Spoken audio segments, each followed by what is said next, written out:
राज बोला, बाबा देखिए, हमारी बहन खो गई है, हमारी मदद करो। अच्छा, बहन खो गई है, बाबा बोले। राज ने एक्साइटेड होकर कहा, हाँ बाबा, अब प्लीज बता दीजिए, आपने उसे देखा है। ये सुनते ही बाबा ने तबला बजाया और बोले, बहन खो गई है, खो गई। ओहो हो, किसी का दिल खो गया है, किसी का चैन खो गया है, और इसकी, हाँ, इसकी बहन खो गई है।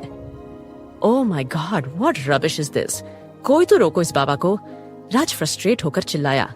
आरोही ने अद्विजय को देखा और बोली, आप इस नमूने बाबा से मिल चुके थे?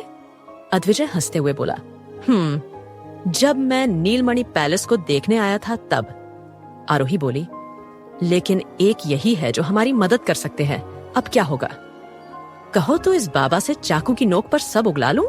अद्विजय बोला, no daddy, it's bad manners, you can't bully him. Dhani ने शिकायत की। अद्विजय बोला, okay, I will not harm him. मगर हम कैसे अब सौम्या का पता लगाएंगे? आरोही बोली।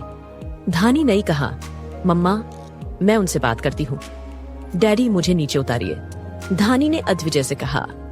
छोटे छोटे कदमों के साथ चलते हुए धानी उस बाबा के पास गई और अपना हाथ बाबा के सिर पर रखकर बोली, बाबा, क्या आपने खाया खाना? तुमने खाना खाने के बारे में पूछा? वो बाबा एक्साइटेड होकर कहा। राज ने आरोही को देखा और बोला, मामी जी, ये अब फिर से शुरू होने वाला है, बचा को धानी को इससे। अचानक उस बाबा ने अपना सिर नीचे झुका लिया। धानी क्यूटली बोली, बाबा, आप ठीक हो? ये सुनकर वो बाबा दुखी मन से बोले, खाना तो हर कोई दे देता है बिटिया, मगर ई प्यार नहीं देता। धन्यवाद बिटिया, तुम आज हमको ये प्यार दी। बाबा, मुझे अपनी मासी को ढूंढना है, प्लीज बता दीजिए, क्या आपने उन्हें देखा है? धानी ने उदास होकर कहा। उस बूढ़े बाबा ने धानी के मासूम चेहरे को देखा। उस बूढ़े आदमी का भी एक परिवार था, बेटा था, प्यारा पोता था, मगर घर घर जाकर बेसुरे गीत गाकर उसने अपने बेटे का मजाक उड़वाया और उसके बेटे ने उसे घर से निकाल फेंका। जवानी में उस बूढ़े बाबा ने अपने बेटे को पालने के लिए गायक बनने को त्यागा था। जब बुढ़ापे में वो अपने शौक को पूरा करने लगा तो समाज ने उसे दूधकारा। वो बस दर दर भटक कर लोगों से अपने गानों के लिए तारीफ और प्यार के लिए तरसता रहा। आज धानी का प्यार पाकर वो बाबा भावुक हुआ और उसने बताया, बिटिया, वो पीली पोशाक वाली लड़की रोते हुए भागे जा रही थी। उसने कहा कि अब उसका कोई नहीं है और वो पहाड़ी पर अपनी जान देने जा रही है। ये सुनकर वो सभी शौक रह गए। आरोही ने धानी को गोद में लिया और बोली, वो पहाड़ी कहाँ है? बाबा ने उसे जगह बताई तो वो सख्त चेहरा लिए आगे बढ़ गई। राज ने कार को ड्राइव किया। थोड़ी देर बाद आरोही अपने एक हाथ को अपने चेहरे की तरफ ले गई और अपने होठों के सामने अपनी उंगलियों से छुटकी बजाते हुए उबासी लेने लगी। आरोही को इस तरह से नींद से भरी उबासी लेने की हरकत करते देख अद्विजय के होठों पर स्माइल आ गई। तभी एक जीप बहुत ही तेज स्पीड से उनकी कार के बिल्कुल सामने आकर रुकी। उस काले रंग की जीप में बैठे शख्स ने काफी तेज आवाज के साथ उस जीप को रोकने के लिए ब्रेक लगाए थे। इसलिए उस जीप की आवाज सुनकर राज और आरोही ने ध्यान से उस जीप की ओर देखा।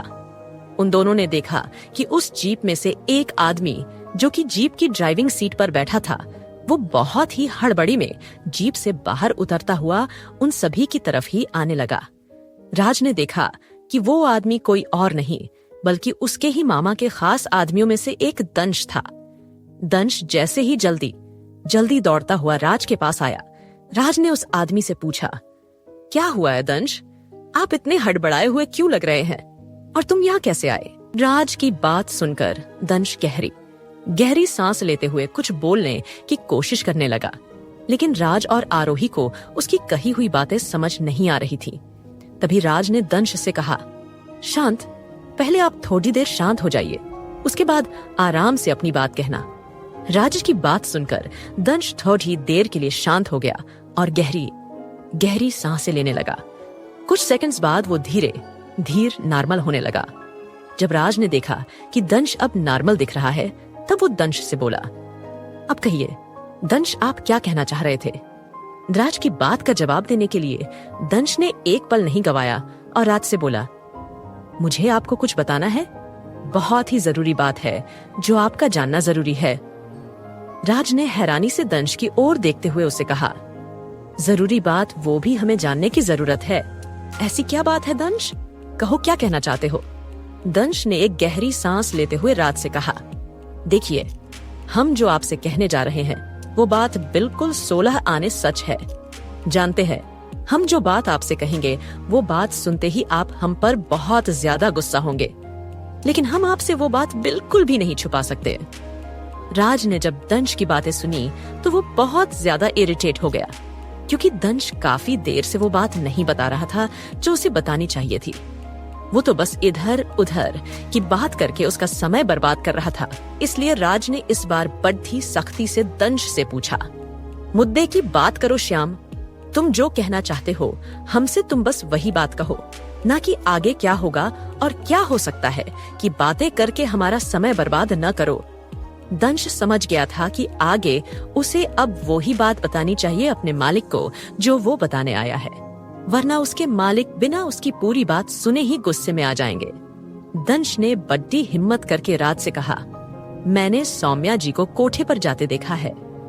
दंश ने जैसे ही ये बात कही, राज ने चौंकते हुए दंश की तरफ देखा। वहीं आरोही चौंकते हुए दंश की तरफ देखने लगी। वहीं दंश की बातें सुनते ही एक पल के लिए राज चौंक गया था और सदमे में बस दंश की तरफ ही देख रहा था। लेकिन उसके दूसरे ही पल राज ने गुस्से के मारे अपने दोनों हाथों की मुट्ठियां कस ली और गुस्से के वजह से उसके जबड़े सख्त हो गए। वो गुस्से भरी लाल आंखों से दंश की तरफ ही देखने लगा। राज गुस्से से दंश के पास आया और उसके कुर्ते की कॉलर पकड़ते हुए उससे कड़क शब्दों में बोलने लगा, हिम्मत भी कैसे हुई तुम्हारी इतनी बेहुदा बात करने की? जानते हो ना कि तुम अभी किसके सामने खड़ी डे होकर किसके बारे में बात कर रहे हो? वो हमारी बहन है, इसलिए औकात में रहकर बात करिए। राज गुस्से में दंश की कॉलर पकड़े हुए खड़ी अच्छा उसे ही घूर रहा था। वही जैसे ही राज गुस्से में दंश को मुक्का मारने के लिए अपना हाथ उठाने लगा, तभी अद्विजय की आवाज राज के कानों में पड़ थी और राज ने मुक्का मारने के लिए जो हाथ उठा रखा था वो हवा में ही एक जगह रुक गया। अद्विजय राज और दंश की तरफ आते हुए राज से बोली, रुक जाओ राज। राज अद्विजय की बात सुनकर रुक तो गया था, लेकिन उसने दंश के कुर्ते की कॉलर नहीं छोड़ी थी। वो तो बस दंश को गुस्से से ही घूरे जा रहा था। तभी आरोही उन दोनों के पास आई और उसने राज के हाथों से दंश की कॉलर छुड़ाई। आरोही ने दोनों को एक दूसरे से अलग किया और राज से बोली, राज, पहले उसकी पूरी बात तो सुन लीजिए। आप सुन तो लीजिए, वो आखिर क्या कहना चाह रहा है। राज ने दंश को एक नजर गुस्से से देखा और फिर आरोही को देखते हुए उससे बोला, मामी जी, कैसी बात कर रही है आप? आप चाहती हैं कि हम इस इंसान की बकवास बातें शांति से सुने? आपने सुना ना, ये इंसान सौम्या दी के लिए क्या बकवास बात कर रहा था। ये उस घटिया और बदनाम जगह के साथ दी को जोड़ रहा था। इतना कहकर राज फिर से गुस्से में दंश की तरफ झपटा। वही आरोही फिर से राज को रोकने की कोशिश करने लगी। आरोही अच्छे से समझ चुकी थी कि दंश की बातें सुनकर राज को काफी गुस्सा आ रहा है और उसके सर पर अब खून सवार हो गया है। अगर उसने दंश को राज के हाथों से नहीं छुड़ाया तो कहीं राज दंश की जान ही न ले ले। इसलिए आरोही ने अपनी पूरी ताकत लगा दी राज और दंश को एक दूसरे से अलग करने में। काफी मेहनत करने के बाद आखिरकार आरोही ने उन दोनों को अलग किया।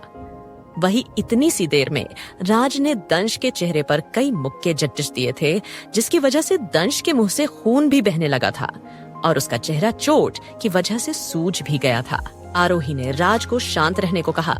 वहीं दंश इतनी मार खाने के बाद गहरी गहरी सांसें ले रहा था। तभी आरोही ने दंश की तरफ पलटकर देखते हुए उससे कहा, दंश, अब कहो क्या कहना चाहते हो? हमें पूरी बात शुरू से जाननी है। आरोही की बात सुनते ही दंश ने अपने सामने खड़ी आरोही और राज को पूरी बात बतानी शुरू करी। जैसे जैसे उन चारों ने पूरी बात सुनी, वैसे वैसे उन चारों के चेहरे के भाव बदलते गए। आखिर में राज ने अपना सिर शर्मिंदगी से झुकाया और कहा, दंश, मुझे माफ करना, मुझे तुम्हारे साथ ऐसे बर्ताव किया, मगर क्या तुम मुझे मीना महल ले चलोगे? हाँ, कहकर उसने जाकर उस जीप का दरवाजा राज के लिए खोला। मिस्टी, धानी, अद्विजय, आरोही और राज तंग गलियों से निकलकर एक अजीब सी जगह पर आ गए जहां बहुत सी औरतें ही थीं और वो उन सबको अजीब नजरों से देख रही थी। आरोही अद्विजय का हाथ पकड़कर पीछे चल रही थी और उन दोनों के आगे दंश चल रहा था। उन गलियों से निकलकर वो तीनों मीना महल के बाहर आकर खड़े हो गए।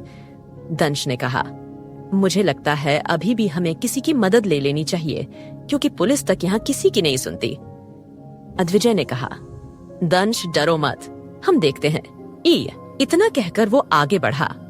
राज के आगे फिर से दंश आ गया और वो उन्हें सीढ़ियों से चढ़कर ऊपर ले गया। दंश ने वहां एक कुर्सी पर बैठी औरत से कहा, रसीली, ये सभी लड़कियों को देखना चाहते हैं। अच्छा, तो मैं क्या करूं? तू बस ये बता, ये है कौन और इसके साथ ये 2 लड़कियां क्यों हैं? क्या ये इसे यहाँ बेचने आया है? उस औरत की ये बात सुनकर अद्विजय ने आरोही को अपने पीछे किया। आप इनके साथ कोई बदतमीजी नहीं कर सकती और आपसे जितना कहा गया है उतना कीजिए।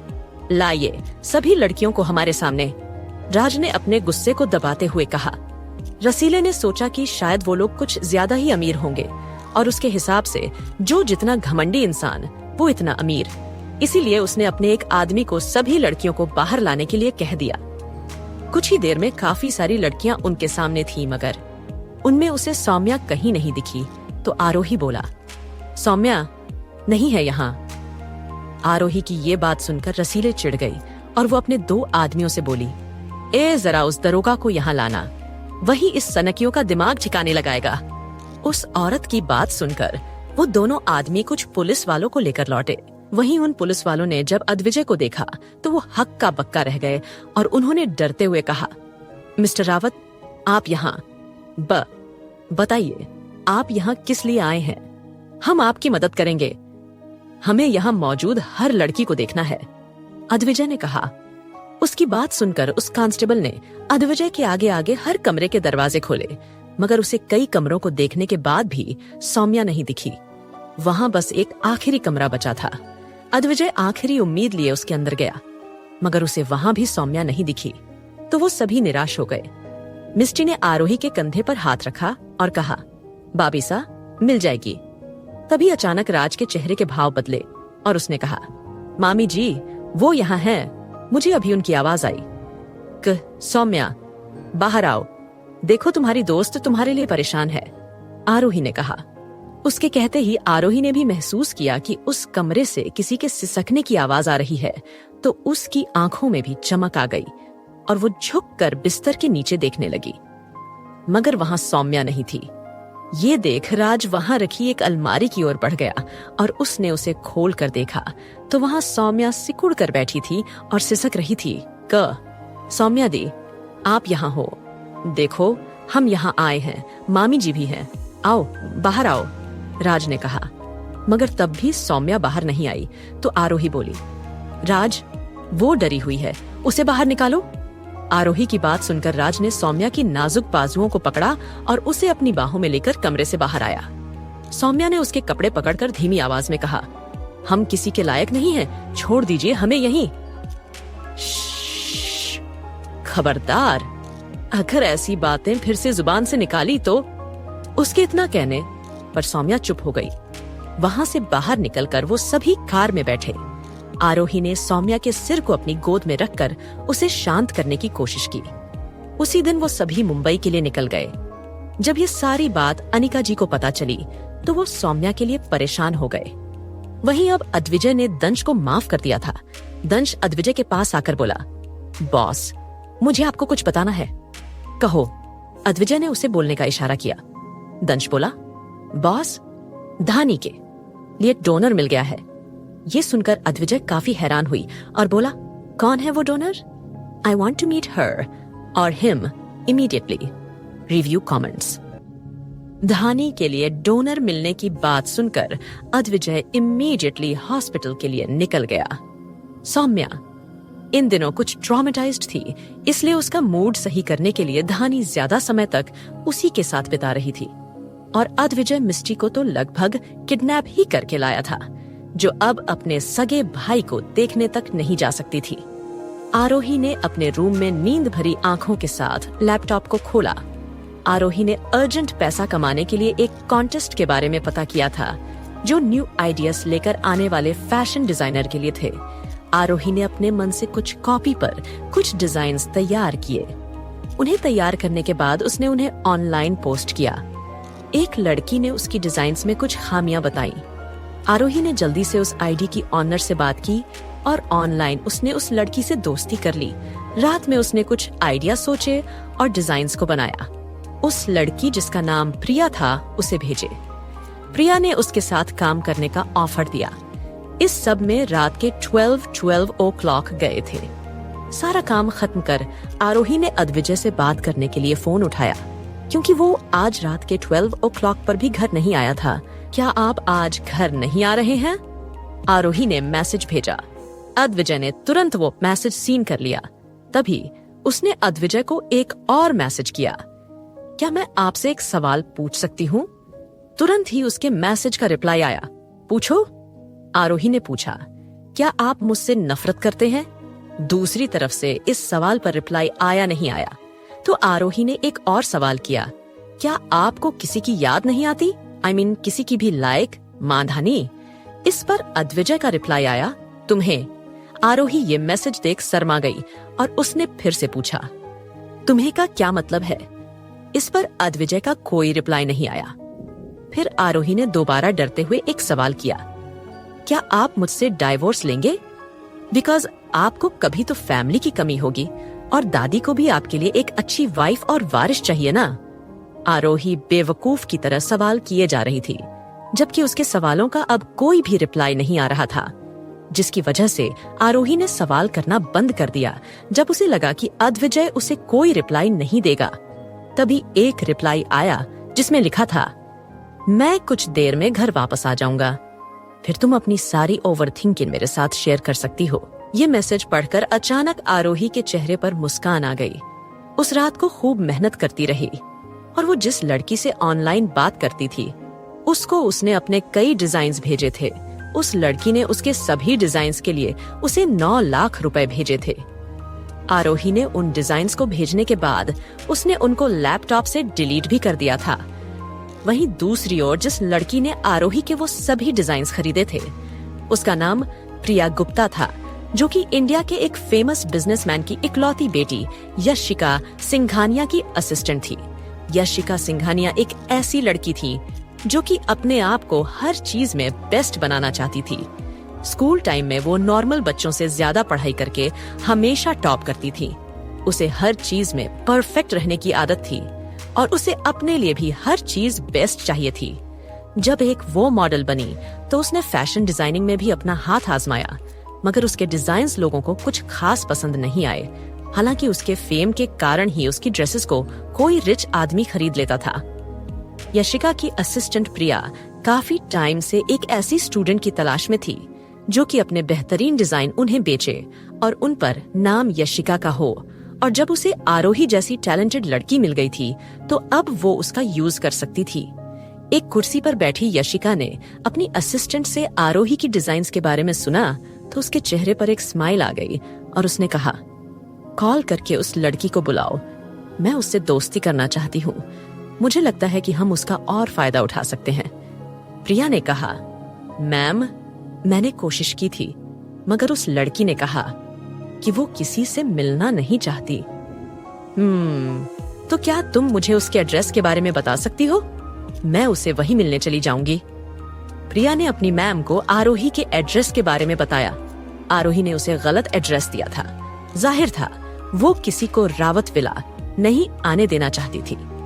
वहीं प्रिया यशिका के कमरे से चली गई। कमरे से जाते हुए उसने मुड़कर अपनी एक नजर बिस्तर पर डाली जिस पर एक मस्कुलर लड़का लेटा हुआ था। उस लड़के की कमर पर नाखूनों के निशान थे। प्रिया समझ पा रही थी कि उसकी बॉस ने उस लड़की के साथ क्या किया होगा। प्रिया जानती थी कि उसकी बॉस कितनी खतरनाक थी। वो मैरिड होने के बाद भी लड़कों के साथ खिलवाड़ करती थी। इसी बीच आरोही के कमरे में अद्विजय आया। उसने देखा कि आरोही का माथा तप रहा है तो उसने उसके माथे पर गर्म पट्टी रखी और उसके सिर को अपनी गोद में रखकर उसके हाथ को अपने हाथ में ले लिया। आरोही की आंखें बुखार के कारण भारी हो गई थीं। वो अद्विजय को देख भी नहीं पा रही थी, फिर भी वो उठने की कोशिश कर रही थी। इस पर अद्विजय ने कहा, शश, लेटी रहो, उठने की हिम्मत भी मत करना। बट कल मुझे ढानी को मैथ का न्यू चैप्टर पढ़ाना है, ये जरूरी है उसके लिए, आरोही ने कहा। अद्विजय ने कहा, क्या मेरी वाइफ ही इतनी कमजोर स्टूडेंट है? ये कहकर उसने आरोही के सिरहाने रखी एक नोटबुक को उठाया और उसमें लिखे सवालों को पढ़कर उसे बताने लगा कि कैसे उसे वो सवाल हल करने थे। अगले दिन आरोही अपना किसी एग्जाम का बहाना बनाकर घर से निकल गई। जब वो घर आई तो पहली बार उसने अद्विजय को अपने परिवार के साथ बैठे देखा। हालांकि वहां बैठा कोई भी सदस्य एक दूसरे से बात नहीं कर रहा था, मगर फिर भी आरोही को ये देखकर बहुत खुशी हुई और वो सोफे पर आकर बैठ गई। अद्विजय ने ठंडी आवाज में पूछा, तुम्हारा एग्जाम कैसा गया? पूछते हुए उसने अपने लैपटॉप को बंद करके साइड में रख दिया। आरोही ने कहा, एग्जाम बहुत बहुत अच्छा था। ये सुनकर अद्विजय ने उसके सिर पर हाथ फेरा। वहीं आरोही की कही बात को सुनकर अनिका और राजवीर जी को कुछ और ही लगा, इसलिए वो मुंह दबाकर हंसने लगे। अद्विजय ने कहा, तुम इतना लेट कैसे हो गई? ये सुनकर आरोही चुप हो गई। वो अद्विजय को नहीं बताना चाहती थी कि कॉलेज से निकलने के बाद उसे प्रिया गुप्ता ने फोन करके एक रेस्टोरेंट में मिलने बुलाया था और वो उससे मिलने भी गई थी। प्रिया की बॉस ने उसे एक स्टोर खोलने के बारे में बताया, जिस स्टोर की हेड डिजाइनर आरोही होती, और इस काम के लिए आरोही ने हाँ भी कर दी थी। मगर ये बात उसने अद्विजय को बताने की हिम्मत नहीं की, मगर वो नहीं जानती थी कि अद्विजय को ये बात पहले से ही पता थी। अद्विजय नहीं चाहता था कि उसकी पत्नी आरोही कुछ ऐसा करे, मगर वो उसे रोकना भी नहीं चाहता था, इसलिए उसने कुछ नहीं कहा। अगले ही दिन से आरोही ने स्टोर जाना शुरू कर दिया। प्रिया और यशिका से उसकी अच्छी दोस्ती हो चुकी थी। उन लोगों ने उस स्टोर का नाम मूनलाइट स्टोर रखा था। आरोही दिन रात डिजाइन्स बनाकर मेहनत कर रही थी। एक दिन ऐसे ही बैठे हुए यशिका ने आरोही से पूछा, आरोही, तुम्हारी मांग में सिंदूर, क्या तुम मैरिड हो? ये सुनकर अचानक आरोही का चौंक गई और उसने कहा, हाँ, मेरी शादी हो चुकी है। इसके बाद यशिका ने कोई सवाल नहीं किया। उसने इशारा प्रिया को कुछ इशारा किया। प्रिया यशिका का इशारा समझकर काम पर लग गई और वहां से चली गई। यशिका ने कहा, आरोही, मैं जानती हूँ कि तुम बहुत मेहनत कर रही हो, मगर मैं अभी किसी चीज को लेकर परेशान हूँ। आरोही ने पूछा, यशिका मैम, आप मुझे बताइए, क्या प्रॉब्लम है? क्या स्टोर को मैनेज करने में कोई प्रॉब्लम आ रही है? यशिका ने कहा, एक्चुअली प्रॉब्लम ये नहीं है आरोही। कुछ ही दिनों में एक फैशन शो है जिसमें मैंने अपना नाम भी लिखा है, मगर मुझे डर है कि कहीं हम फेल ना हो जाए। ऐसा हुआ तो मेरे डैड का मुझसे भरोसा उठ जाएगा। आरोही ने यशिका के हाथ पर अपना हाथ रखते हुए कहा, यशिका मैम, ऐसा कुछ नहीं होगा। मैं फैशन शो के लिए बेस्ट से बेस्ट डिजाइन बनाऊंगी और फिर हमारे पास आपकी जैसी इतनी बेस्ट मॉडल भी है, तो वो अवार्ड हमारा ही होगा। आरोही की बात सुनकर यशिका ने मन में कहा, हमारा नहीं, सिर्फ मेरा। आरोही जब अपने घर पहुंची तो वो उस फैशन शो के लिए काफी पैनिक दिखाई दे रही थी, क्योंकि उस शो को जीतने वाले को 59 लाख रुपए मिलने वाले थे, जो व्यूज चाहिए थे। वो जब अपने बेडरूम में पहुंची तो उसने वहां अद्विजय को देखा। वो उसको कुछ भी जाहिर नहीं होने दे सकती थी, इसीलिए वो चुपचाप वहां से ढानी के पास चली गई और वहां बैठकर उसने लैपटॉप में अपना काम किया। लगभग 3 दिन में उसने 6 ड्रेसेस बनाकर तैयार कर दी। उनमें से सबसे बेस्ट एक डार्क मरून कलर की ड्रेस थी, जिसमें ब्लैक डायमंड्स जड़े हुए थे। उस ड्रेस के साथ साथ मॉडल को एक्सेसरीज भी कैरी करनी थी। वो पूरी ड्रेस वैम्पायर थीम पर थी। उस ड्रेस को देखकर यशिका बहुत खुश हुई। जब वो सभी फैशन शो के लिए पहुंचे तो यशिका ने प्रिया से कहा, प्रिया, मैं नहीं चाहती कि कोई भी आरोही को यहाँ देखे और उसे एज अ डिजाइनर एक पहचान मिले, इसीलिए तुम्हें उसे रोकना होगा। प्रिया ने यशिका की बात सुनकर कहा, मगर मैम, ऐसा करने की क्या जरूरत है?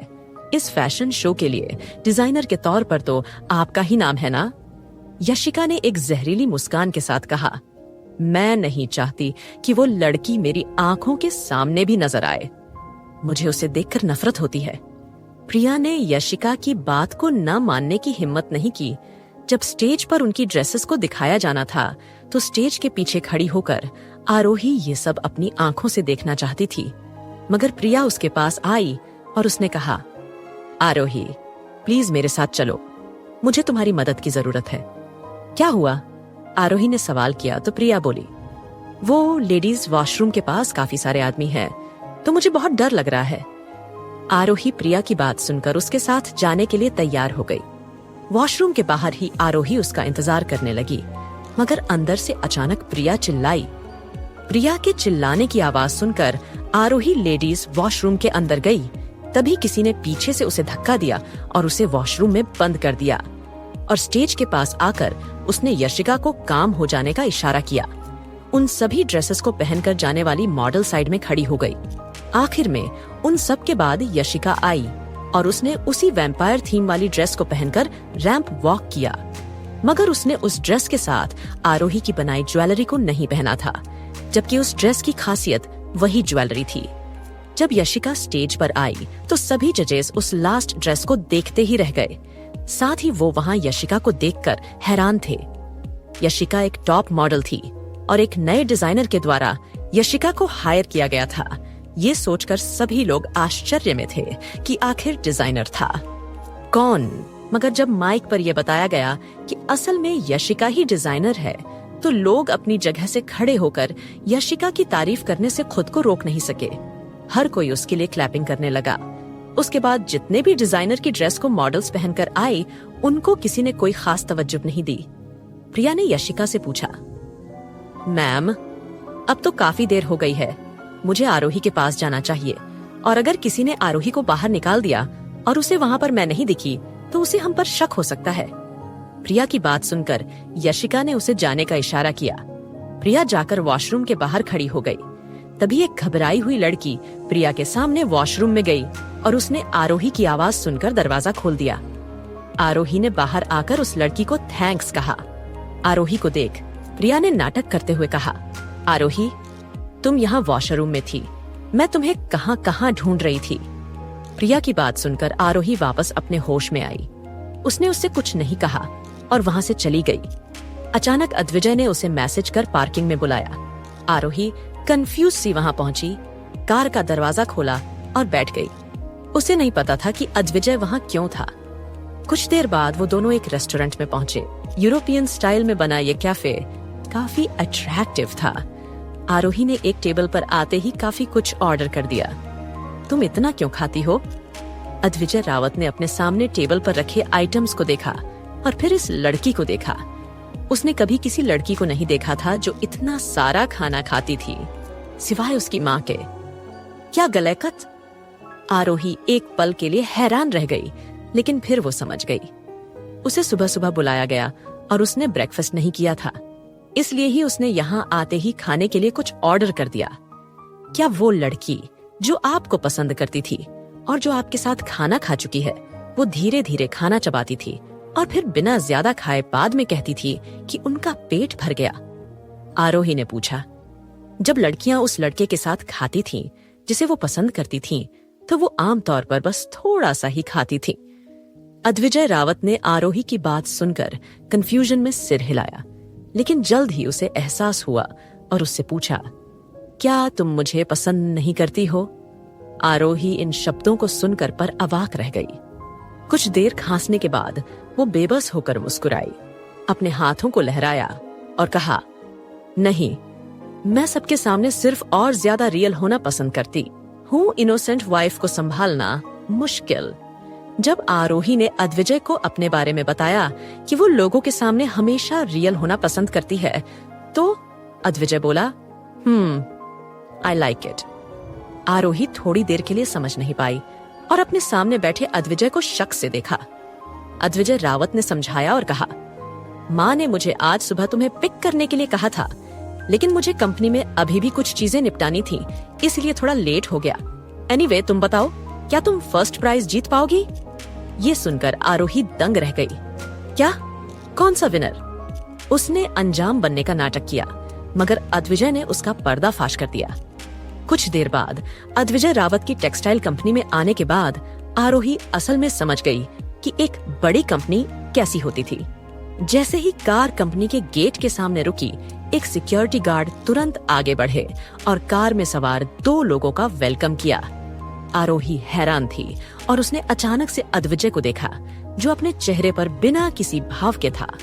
आरोही ने अपना सिर उठाया और बिल्डिंग को देखा। ये सभी रावत परिवार के अंडर थीं। ये इमेजिन करना मुश्किल था कि उन सभी को 30 साल के एक शख्स अद्विजय रावत ने अपने अंडर में ले लिया था और उसका बिजनेस ऊंचाइयां छू रहा था। और अगर आपको यह कहानी अच्छी लगी तो हमारे चैनल को सब्सक्राइब करें और लाइक करना ना भूलें और वीडियो को पूरा जरूर देखें।